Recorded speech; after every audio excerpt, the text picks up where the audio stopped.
আল্লাহ নবী সাল্লাল্লাহু আলাইহি ওয়াসাল্লাম বলেন যে আমার জান্নাতের সুখ শান্তির তুলনায় দুনিয়ার সুখ শান্তি নগণ্য কিছুই নয়। আল্লাহ সুবহানাহু ওয়া তাআলা এই দুনিয়ার জিন্দেগিতে আমাদের পাঠাইছেন শুধু খামাখা নয়, যে কোনো একটা উদ্দেশ্য নিয়ে আমাদেরকে পাঠাইছেন।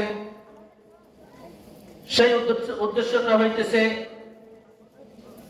বান্দা বান্দি আল্লাহ পাকের গোলামি করবে, আল্লাহ সুবহানাহু ওয়া তাআলার দাসত্ব করবে, আল্লাহ সুবহানাহু ওয়া তাআলার আদেশ নিষেধের উপরে অটল হয়ে চলবে। আল্লাহ পাক ফেরেশতাদের চাইতেও আমাদেরকে দামি বানাইছেন। এজন্যই বানাইছেন যে এই দুনিয়ায় বান্দা একটু কষ্ট করবে, এই দুনিয়ায় বান্দা আল্লাহ পাকের হুকুম মানবে, এই দুনিয়ায় মোহে না পড়ে আল্লাহ সুবহানাহু ওয়া তাআলার ইবাদত বندگی করবে। তো আল্লাহ পাক আখিরাতে মহাশরে আমাদের জন্য রাখছেন অনন্তকালের জন্য চিরস্থায়ী একটা জান্নাত। সকলে বলি সুবহানাল্লাহ। আল্লাহ সুবহানাহু ওয়া তাআলা জান্নাতকে এত বড় করছেন, জিবরাইল আলাইহিস সালাতু ওয়াস সালাম আল্লাহ পাকের কাছে অনুমতি চাইছেন যে আল্লাহ আমি একটু জান্নাতটা একটু ঘুরে ঘুরে দেখব। আল্লাহ পাক বললেন যে জিবরাইল তুমি পারবে না। শেষ পর্যন্ত কাকুতি মিনতি করার পরে আল্লাহ সুবহানাহু ওয়া তাআলা অনুমতি দিলেন। ৫৫০ বছর জিবরাইল আলাইহিস সালাতু ওয়াস সালামের কোন কোন বর্ণনা আছে ৭০,০০০ ডানা, কোন কোন বর্ণনা আছে ৭০টি ডানা। একটা ডানা একটা পাখা মেলাইলে মুহূর্তের ভিতরে পৃথিবীর এক প্রান্ত থেকে আরেক প্রান্তে চলে যায়। ৭০টি ডানা সব মিলাই দিলেন। আল্লাহু আকবার। জান্নাতে এক নাই দুই নাই, এক বছর নয়, ৫৫০ বছর উড়াল দিল। শেষ পর্যন্ত ৫৫০ বছর উড়াল দিয়া পারল না, অসুস্থ হয়ে জমিনে পড়ে গেল। একটা মাছের গায়ের উপরে পড়ল। আল্লাহ সুবহানাহু ওয়া তাআলার সিজদায় পড়ে গেলেন। জিবরাইল আলাইহিস সালাতু ওয়াস সালাম আল্লাহ পাক সুবহানাহু ওয়া তাআলাকে বলতেছেন, ওগো মালিক, এই যে জান্নাত, এত বড় জান্নাত তুমি কাদের দিবা? আল্লাহ পাক বললেন, এই যে তুমি জান্নাতটা দেখছো, আজ ৫৫০ বছর উঠছো, তুমি কত দূর পর্যন্ত জান্নাতের ভিতরে আগাইছো? জিবরাইল আলাইহিস সালাতু ওয়াস সালাম বলছেন যে আল্লাহ সুবহানাহু ওয়া তাআলা জানেন। আল্লাহ পাক বললেন, ও জিবরাইল, তুমি জান্নাতের ১০০ ভাগের ১ ভাগ পর্যন্ত তুমি উড়াল দিতে পারো নাই। সুবহানাল্লাহ। তো জিবরাইল আলাইহিস সালাতু ওয়াস সালাম বলছেন যে যে দুনিয়ার মানুষের তুমি এই জান্নাত দিবা, আমি একটু পরীক্ষা করতে চাই জান্নাতের খবর কি তারা জানে। আল্লাহ পাক বলছেন, এই এত বড় জান্নাতের খবর তারা জানে। আসবে না আসবে, আয়েশা কার কাছে? আবু বকর রাদিয়াল্লাহু আনহুর কাছে আসছেন। এসে বলতেছে যে বলো তো দেখি জিবরাইল আলাইহিস সালাতু ওয়াস সালাম এখন কোথায় আছেন? তো আবু বকর রাদিয়াল্লাহু আনহু তিনি চোখ বন্ধ করলেন। তিনি সারা আসমান খুঁজলেন, জান্নাত জাহান্নাম খুঁজলেন, এবার জমিনের উপরে কুল কায়নাত সারা পৃথিবী খুঁজলেন। কেননা কাশফের দ্বারা আল্লাহ পাক তাদের অন্তরটা এত পরিষ্কার, এত তাসকিয়ার নূর তাদেরকে দিয়েছিলেন যে তারা সব দেখতে পাইত। এটা আল্লাহ পাকের পক্ষ থেকে বান্দার উপরে আলাদা একটা নূর। সারা জমিনে যখন না পাইল, জিবরাইল আলাইহিস সালাতু ওয়াস সালামের হাতটা এটা ধরলেন আর বললেন, কোথাও তো আমি পাইলাম না, তুমি জিবরাইল। জিবরাইল আলাইহিস সালাতু ওয়াস সালাম অবাক হয়ে গেলেন। বলতেছে ৫৫০ বছর জান্নাতে উড়াল দিয়া আমি ১০০ ভাগের ১ ভাগ আমি যাইতে পারলাম না। মুহূর্তের ভিতরে সেই জান্নাতটা ঘুরা সারা দুনিয়া ঘুরা সব ঘুরা কোথাও জিবরাইলকে পাইল না। আমার সামনে হাতটা ধরলো, তাই জান্নাতের খবর এই বান্দা জানে। বলি সুবহানাল্লাহ। তাহলে দুনিয়ার আমি একটা হাদিস তেলাওয়াত করছি, আর দুনিয়া জিফাতু ওয়া তারিবুহা কালিব, এই দুনিয়াটা হইতেছে একটা বড় গাধা সমতুল্য। দুনিয়ার মোহে পড়ে আমাদের যত রকমের গুনাহ সব দুনিয়ার মোহে পড়েই হইতেছে। এই জন্য দুনিয়ার মায়া ত্যাগ করতে হবে। দুনিয়ার মায়া মোটেও করা যাবে না। শয়তান তো আমাদের এমন ভাবে ধরছে, শয়তান বলতেছে যে আমি তোমাদের সামনে পিছে, ডাইনে বামে, উপরে নিচে আমি তোমাদেরকে ধোঁকা দিব, ধোঁকা দিয়া দিয়া আমি তোমাদেরকে জাহান্নামে নেব। আল্লাহ পাক বলতেছেন ইন্নাশ শাইতানা লাকুম আদুউম মুবিন, শয়তান তোমাদের প্রকাশ্য শত্রু। কেমন প্রকাশ্য শত্রু? শয়তান বলতেছে যে একজন মানুষ, উদাহরণ, এরকম দেওয়ালের পাশে বসে আছে, দেওয়ালটা ভেঙে পড়তেছে, শয়তান তার হাতটা ধরে হাতটা টান মারছে, তো লোকটা মুহূর্তের ভিতরে সরে গেল, বলতেছে যে এই কি করে আমার হাত ধরে টান দিলা? তো শয়তান বলতেছে তোর হাত ধরে টান দিতাম, দেয়ালটা চাপা পড়ে তুই তো মারা যাবি, আর তুই যখন মারা যাবি দেয়াল চাপা পড়ে তখন তুই শহীদ হবি, আর শহীদরা তো জান্নাতি, আমি তো তোর জান্নাতে যাইতে দিব না। শয়তানের চিন্তা কিরকম? আমি আল কোরআনুল কারীম থেকে অসংখ্য আয়াত থেকে একটা আয়াতে কারিমা তেলাওয়াত করছি। আল্লাহ সুবহানাহু ওয়া তাআলা বলতেছেন যে মানুষটা মানুষের ভালোর দিকে ডাকে, আল্লাহর দিকে ডাকে এবং নিজেও নেক আমল করে, আবার সে নিজেও বলে যে আমি একজন মুসলমান, আল্লাহ সুবহানাহু ওয়া তাআলা বলতেছেন এই মানুষটার কথার চাইতেও ভালো কথা আর কার হইতে পারে? যে মানুষটা আমার রাস্তার দিকে ডাকে, কোনটা গুনাহ হইতেছে সেটাও নিষেধ করে, কোনটা ন্যায় হইতেছে সেটাও করতে বলে, এই মানুষটার চাইতে ভালো মানুষ জমিনের উপরে আর নাই। বন্ধুগণ, দুনিয়ার স্বার্থে আমরা অনেক সময় এড়িয়ে যাই, জেনে ভালো কথাটা বলতে গেলে আমি শত্রু হব, ভালো কথাটা বলতে হলে আমার মুখ কালাকালি হবে। কিন্তু আল্লাহ সুবহানাহু ওয়া তাআলা বলতেছেন যে তুমি সৎ কাজের আদেশ দাও, অসৎ কাজের নিষেধ করো। এটা আল্লাহ সুবহানাহু ওয়া তাআলার পক্ষ থেকে বার্তা। বান্দা সৎ কাজের আদেশ করবে, অসৎ কাজের নিষেধ করবে। সাইয়েদনা ওমর ফারুক রাদিয়াল্লাহু আনহু তিনি দুইটা জিনিস ভালোবাসতেন। একটা হইতেছে তিনি নিজেই পুরাতন জামা গায়ে দিতে ভালোবাসতেন, আর সৎ কাজের আদেশগুলো করতে ভালোবাসতেন। পুরাতন জামা গায়ে দিলে কি হয়? অন্তর থেকে অহংকার, রিয়া এটা দূরীভূত হয়, অহংকার রিয়া এটা দূরীভূত হয়। আর সৎ কাজের আদেশটা আল্লাহ পাকের পক্ষ থেকে বার্তা বান্দা করবে। বন্ধুগণ, কোরআনের ভিতরে আমরা এত হাবুডুবুর ভিতরে আমরা রয়েছি, দুনিয়ার মায়া, দুনিয়ায় শুধু দেখানোর জন্য। বন্ধুগণ, আজ সমাজে আমাদের গুনাহের ভিতরে, কবিরা গুনাহের ভিতরে আমরা হাবুডুবু খাইতেছি, কিন্তু এই হাবুডুবুর ভিতরে আমরা অনেকেই মনে করতেছি যে আমরা শান্তির ভিতরে আছি। আল্লাহ সুবহানাহু ওয়া তাআলা যার ঈমান যেরকম তার অবস্থা আর তার পরীক্ষাও তেমনটি থাকবে আল্লাহ পাকের পক্ষ থেকে। যার ঈমান যত বড় তার পরীক্ষাও তত বড়। পরীক্ষার হালাতে আমাদের নবী ছিলেন, আমাদের নবী 3 দিন 7 দিন পর্যন্ত আল্লাহ সুবহানাহু ওয়া তাআলা না খাওয়ায় রাখছিলেন। তার পরিবারের সন্তানরাও 3 দিন পর্যন্ত না খায় থাকতো। তাদের চাইতে গরিব তো আমরা না। এসবগুলো পরীক্ষা। যাদের ঈমান যত বড়, নবী রাসূলদের পরীক্ষা তত বড় ছিল। তারপরে সাহাবায়ে কেরাম, তারপরে স্তরে স্তরে ভাগ করতে করতে যার ঈমান যত বড় তার পরীক্ষাও তত বড়।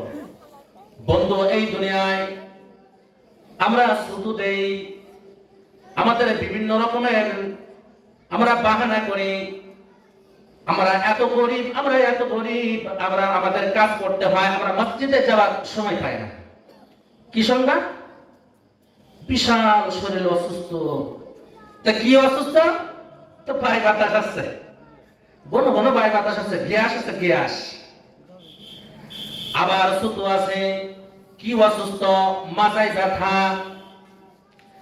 আবার কি অসুস্থ? সারাদিন কাজ করতে হয়, ঘুমাইলে আর জাগ্রত হয় না, প্রচুর ঘুম আসে, প্রচুর ঘুম আসে। বন্ধু, এই সব ছোট শয়তানের পক্ষ থেকে। বন্ধু, যে ইমান আপনার মসজিদে নিয়ে আসতে পারে না, যে ইমান আপনার ভালো কাজ করাইতে পারে না, যে ইমান আপনার গুনাহ থেকে বিরত রাখতে পারে না, ওই ইমান কোনো কাজে লাগবে না, ওই মুসলমান কোনো কাজে আসবে না। মুসলমানের ঘরে জন্ম নিলে শুধু মুসলমান যে মানুষ হয় তা হয়? হয় না। বন্ধুগণ, সূরাতুর রহমানে আল্লাহ সুবহানাহু ওয়া তাআলা বলতেছেন, আর রহমানু আল্লামাল কুরআন খলাকাল ইনসান আল্লামাহুল বায়ান। আল্লাহ সুবহানাহু ওয়া তাআলা বলতেছেন যে আমি মানুষকে বয়ান শিক্ষা দিছি। বন্ধু, কিছু কিছু মানুষ এমন রয়েছে যাদেরকে বয়ান আল্লাহ সুবহানাহু ওয়া তাআলা শিখাইছেন। আপনারা শেখানো লাগবে না। গোষ্ঠীগতভাবে এমন মানুষ দেখবেন জমিনের উপরে বাল্যকাল থেকে, ছোট্ট কাল থেকে, দেখলেই বোঝা যায়, দেখলেই বোঝা যায় সেই মানুষগুলো এমন মানুষ। আল্লাহর নবী সাল্লাল্লাহু আলাইহি ওয়াসাল্লাম বলছেন, যার কাছে তুমি যদি কিছু আশা করো, যার কাছে তুমি আস্থা রাখো, তোমার আস্থাটা পুরো হয়, আশাটা পুরো হয়, তুমি অপমানিত হও না, এই মানুষটা মুমিন বলে স্বীকৃতি দেওয়া যায়। এই মানুষটা মুমিন বলে স্বীকৃতি দেওয়া যায়। গুণকিত মানুষ, জমিনের উপরে গুণকিত মানুষ কিছু কিছু আছে না? আল্লাহ কিন্তু বয়ান তাদের ওই রুহের জগতে শিক্ষা দিয়েই দিচ্ছেন। বন্ধুগণ, এমন মানুষ জমিনের উপরে আছে, আপনার অন্তরে সাড়া দেয়, তাদের পাশে যদি আমি যাই 100% আমি অপমানিত হব, আমার আশাটা পুরো হবে না। এমন হয় কিনা? হ্যাঁ।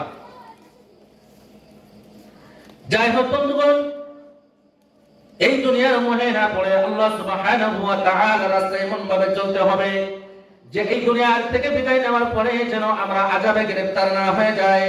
আল্লাহ সুবহানাহু ওয়া তাআলা বলতেছেন, ওয়ামান আহসানু ক্বাওলাম মিম্মান দাআ ইলাল্লাহ ওয়া আমিলা সালিহান ওয়া ক্বালা ইন্নানী মিনাল মুসলিমিন। সৎ কাজের আদেশ, অসৎ কাজের নিষেধ। আল্লাহর পথে আমাদেরকে ডাকতে হবে। কিভাবে ডাকতে হবে? আল্লাহ সুবহানাহু ওয়া তাআলা বলতেছেন, জানাই দিচ্ছেন, ইয়া আইয়ুহাল্লাযীনা আমানু কু আনফুসাকুম ওয়া আহলিকুম নারা। তুমি বাঁচাও তোমার আহলকে, তুমি বাঁচাও। বন্ধুগণ, আমি নামাজ পড়তেছি, আমার স্ত্রী পর্দায় থাকে না, আমার স্ত্রী নামাজ আদায় করে না, আমি নামাজ আদায় করি, আমার সন্তান নামাজ আদায় করে না, আমি নামাজ পড়ি, আমার সন্তান গুনাহের কাজে লিপ্ত রয়েছে। তাহলে কি আমরা বাঁচতে পারবো? আমি নিজেই বাঁচবো, আমার আহালকে আমি বাঁচাইব। বন্ধুগণ, স্ত্রী তো পর্দায় থাকে না, আবার কি করে? স্ত্রীকে সুন্দর করে সাজিয়ে গুজিয়ে রাস্তায় বাইর করে, স্বামী পিছে হাঁটতে থাকে আর স্ত্রীর সামনে যায়। ও বলে, আমার এই বর্ষে চেহারা সুন্দর, আর এই গ্রামে আর একটাও নেই। হাদিসে এমন ভাবে আছে, ওই স্বামী তার পিছে চলবে, আর স্বামীর মনে যদি এরকম আসে যে আমার স্ত্রীর চাইতে সুন্দর স্ত্রী আর নাই, বিপর্যয় নিয়ে চললো প্রতি কদমে কদমে, ওই স্বামীর জন্য, স্ত্রীর জন্য জাহান্নামে একটা করে ঘর তৈরি হয়ে যায়। নাউযুবিল্লাহ। এজন্য বন্ধুগণ, দায়ুস ওই ব্যক্তি যার অধীনে, তার পরিবারের অধীনস্থ যারা রয়েছে, তাদের সন্তান স্ত্রী গুনাহের কাজ চালু থাকে, দায়ুস ওই ব্যক্তি। আর দায়ুস লা ইয়াদখুলুল জান্নাহ, দায়ুস কোনদিন জান্নাতে যাবে না। বন্ধুগণ, আমাদের দায়িত্ব, আমাদের পরিবার জবাবদিহি করা লাগবে। স্ত্রী তার সন্তানদের ব্যাপারে স্ত্রীকে জবাবদিহি করা লাগবে। দেশের প্রেসিডেন্ট যে থাকবে তার দেশের প্রজাদের, তাদের অধীনস্থ যারা রয়েছে তার জবাবদিহি করা লাগবে। এজন্য আমরা সকলেই দায়িত্বশীল। সাইয়েদনা ওমর ফারুক রাদিয়াল্লাহু আনহু থেকে হাদিসটা বর্ণিত। বন্ধুগণ, আমরা সকলেই ধরাশায়ী হয়ে যাব। এজন্য নিজে বাঁচবো, আমাদের আহালকে আমরা বাঁচাইব। আবার টিকটাক করে বোর টিকটাক করে ছাড়ে যে আমার বোর তো ডিমান্ড পাও। আবার একটা ফের আইডি খুলে নিয়েছে, যে আইডি খুললে এই আইডিতে আবার টাকা জমা হবে, টাকা ওই টাকা দিয়ে বোর আবার খরচা দিই, ওইটাতে হবে। সাংসারিক আর কোনো চিন্তা ভাবনা করা লাগবে না। এমনও পরিবার আমাদের অঞ্চলের ভিতরে আছে, যেন ডিমান্ড বাড়তে থাকে। বন্ধুগণ, এলেম না থাকার কারণে, হাদিসের জ্ঞান, কোরআনের জ্ঞান না থাকার কারণে আমাদের সমাজে মনে হয়ে গেছে আল্লাহর নবী সাল্লাল্লাহু আলাইহি ওয়াসাল্লামের হাদিস যে প্রত্যেক মুসলমান নর-নারীর উপরে ইলমে দ্বীন শিক্ষা করা ফরজ। একজন ইসলামিক মাইন্ডের পরিবার, ইসলামী রীতিনীতি আইনকরণ অনুযায়ী চলাফেরা করে, ওই পরিবারে কি আপনি কোনোদিন দেখবেন টিকটক করে বেহায়া বানার ছবিটা ওঠায় মোবাইলে ফেসবুকে ছেড়ে দেয়, আর তারা তাদের স্ত্রীদেরকে নিয়ে ধ্বংসাং করে রাস্তা দিয়ে চলাফেরা করায়, তাদের সন্তানদেরকে বেপরদায় রাখে। এমনকি আপনারা দেখছেন? আপনারা কি দেখছেন? তাই বলেন, দেখেন নাই? এজন্য বন্ধু, ইলমে দ্বীন না জানার কারণে শয়তান আমাদেরকে এমন ভাবে মাকড়সার জালের মতো বিস্তার করে রাখছে যে ওই ব্যক্তির ভালো কথা বললে কর্ণপাত করে না, ওই ব্যক্তির ভালো কথা বললে তার ঈমানি জজবা বাড়তে থাকে না। এজন্য বন্ধুগণ, ইন্নাশ শাইতানা লাকুম আদুউম মুবিন, শয়তান আমাদের প্রকাশ্য শত্রু। এই শয়তানের জালের ভিতরে আমরা যদি থাকি তো আমরা কিন্তু জাহান্নামী হয়ে যাব। যে কথাই বলছিলাম, যার ঈমান যত বড় তার পরীক্ষাও তত বড়। আল্লাহর নবী সাল্লাল্লাহু আলাইহি ওয়াসাল্লামের একটা মাদ্রাসা ছিল, একটা মাদ্রাসা ছিল। সেই মাদ্রাসাটা যাদের খাওয়া দাওয়ার অসুবিধা হতো, যাদের বাড়ি ঘরের অসুবিধা ছিল, যাদের পরিবারে ঘর ছিল না, ওই মাদ্রাসাতেই ভর্তি হয়ে যেত। কোথা থেকে খানা আসবে, কোথা থেকে খানা পিনা আসবে তার কোনো ব্যবস্থা ছিল না। আল্লাহ পাকের পক্ষ থেকে যখন খাবার আসতো সকলেই বন্টন করে ভাগ করে খাইতো। আল্লাহ সুবহানাহু ওয়া তাআলা তাদেরকে এত সম্মানিত করছিলেন। ওই জামানার সবচেয়ে বড় বড় আলেম ওই মাদ্রাসা থেকে তৈরি হয়েছিল, বলে সুবহানাল্লাহ। তাদের ঘর বাড়ি ছিল না, তাদের খাওয়া দাওয়ার কোনো ব্যবস্থা ছিল না। আল্লাহ পাকের পক্ষ থেকে যখন যেটা আসতো ভাগ করেই খাইতো। একদিন সাহাবা কিরাম রাদিয়াল্লাহু আনহু অনেকে বলতেছেন চলো যাই, আবু হুরায়রা রাদিয়াল্লাহু আনহুর বাড়িতে আমরা চলে যাই। যাই দেখে বাড়ির চার কোণে, ঘরের চার কোণে চারটা কোটি, আর কিছুই নয়। জিজ্ঞাসা করা হলো তোমার বাড়ির আসবাবপত্র কোথায় রাখছো? আবু হুরায়রা রাদিয়াল্লাহু আনহু বলতেছেন, আবু যর গিফার রাদিয়াল্লাহু আনহু বলতেছেন যে আমার বাড়ির আসবাবপত্র সব মালিকের দরবারে পাঠিয়ে দিছি, আল্লাহর রাস্তায় দান করে দিছেন। আল্লাহর নবী সাল্লাল্লাহু আলাইহি ওয়াসাল্লামের ঘরে সাইয়েদনা ওমর ফারুক রাদিয়াল্লাহু আনহু ঢুকছেন। ঢুকে দেখে কয়েকটা কাঁচা চামড়া আর ছাল ভর্তি একটা বালিশ, চাকার উপরে শুইতে শুইতে আল্লাহর নবীর গায়ে দাগ পড়ে গেছে। ওমর ফারুক রাদিয়াল্লাহু আনহু বলতেছেন, কাঁদতেছেন আর বলতেছেন, আপনি আল্লাহর নবী, সারা দুনিয়ায় সব মানুষের চাইতে আপনাকে সম্মানিত করছে, আপনি তো চাইলে আপনি অনেক কিছু পাইবেন। সাইয়েদনা ওমর ফারুক রাদিয়াল্লাহু আনহু কাঁদা বন্ধ করে দিলেন, বলতেছেন যে আল্লাহর নবী, আমার ভুল হয়ে গেছে। বন্ধুগণ, এই দুনিয়ায় এমন একটি দল থাকবে যারা সৎ কাজের আদেশ করবে, অসৎ কাজের নিষেধ করবে। আর সালাত কায়েম করবে, যাকাত আদায় করবে। আল্লাহ সুবহানাহু ওয়া তাআলা বলতেছেন, ওয়ানফিকু মিম্মা রাযাকনাকুম মিন ক্বাবলি আন ইয়াতিয়া আহাদাকুমুল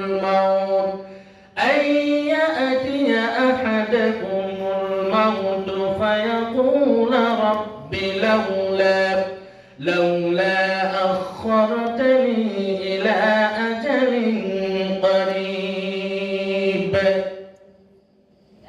আল্লাহ সুবহানাহু ওয়া তাআলা এই জায়গায় মৃত্যুর কথা বলছেন, যে মৃত্যুর আগে তোমরা আমার রাস্তায় তোমরা খরচ করবে, তোমরা দান করবে।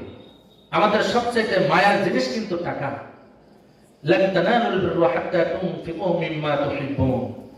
যতক্ষণ না পর্যন্ত তোমরা সাফল্য অর্জন করতে পারবে না, মুমিন হইতে পারবে না, যতক্ষণ না পর্যন্ত তোমাদের প্রিয় বস্তু আমার রাস্তায় খরচ না করবে।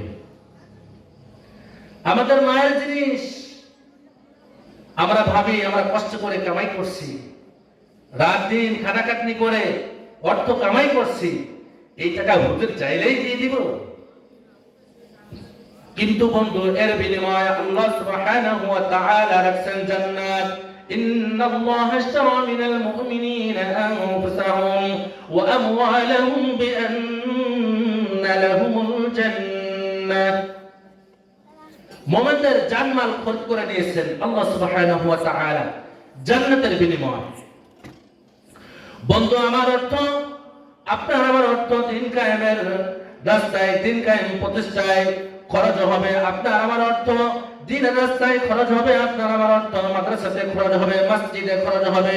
আপনার আমার অর্থ ইলমের রাস্তায় খরচ হবে। আপনার আমার অর্থ দিনের রাস্তায় খরচ হতে থাকবে।